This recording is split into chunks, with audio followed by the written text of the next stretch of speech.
To Yemen now, where the Saudi-led coalition has announced that it's easing restrictions to allow Sanaa airport to reopen. The coalition says it'll mean patients in need of medical care can be flown out from the rebel-held area. Flights will be operated in cooperation with the World Health Organization. The airport has been closed to commercial flights since 2016.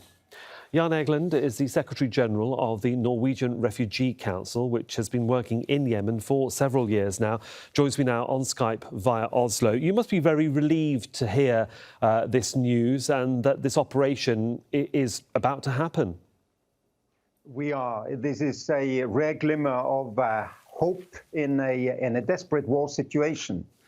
For years, we've asked for Sanaa Airport to be reopened for these medical flights, but also for other commercial and civilian flights.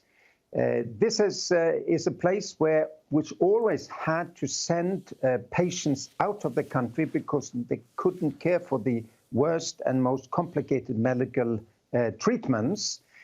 Then the airport was closed at the same time as the medical systems in Yemen collapsed.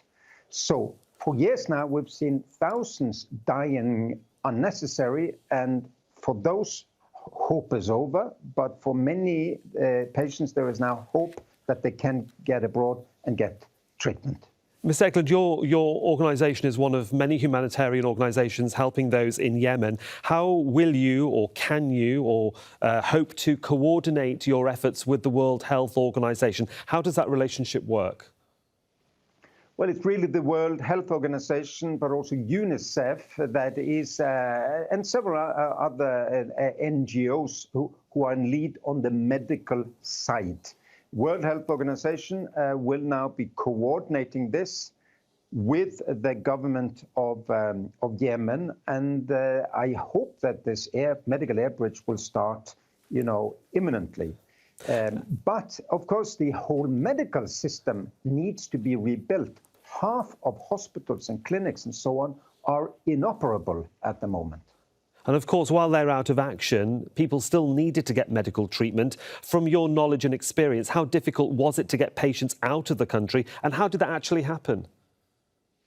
Well, many people then just died waiting for an opportunity to fly out from the Sanaa airport. Others would try to go, 15 hours by road through roadblocks and crossing front lines to the southern port of Aden to get out. Others would not have the resources to do that, and then they just silently died from cancer or heart disease or liver disease, kidney problems that could have been treated abroad. Hopefully, this can be a turning point, really. It is a positive mood by the Saudi-led coalition. It's also positive that we're hearing about possible prisoner exchanges. There was the Riyadh agreement making peace between those forces fighting each other in the south. There are talks between the Houthi Ansar Allah government and the Saudi-led coalition. There is an opportunity to end this senseless war. I mean, that is the reality, and perhaps that might be the common sense view that those of us outside of Yemen may see and may look at. But at the end of the day, the reality is that this is a very sensitive situation, and negotiations and talks can easily break down. This window of opportunity that's now beginning from the airport through the World Health Organization, is that very much a window of opportunity? How long would you like to see it open for?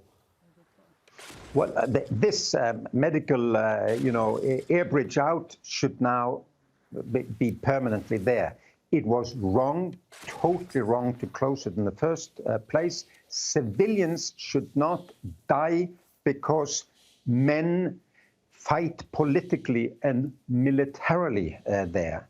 There are many opportunities now to see that we can start the peace efforts. What we are still saying is that this remains the largest humanitarian crisis on earth. 10 million people are on the brink of starvation. 2019 was not a good year, as many thought it would be after the Stockholm Agreement in a year from now, December 2018. 350,000 people, more than that, have been displaced because of violence this year alone.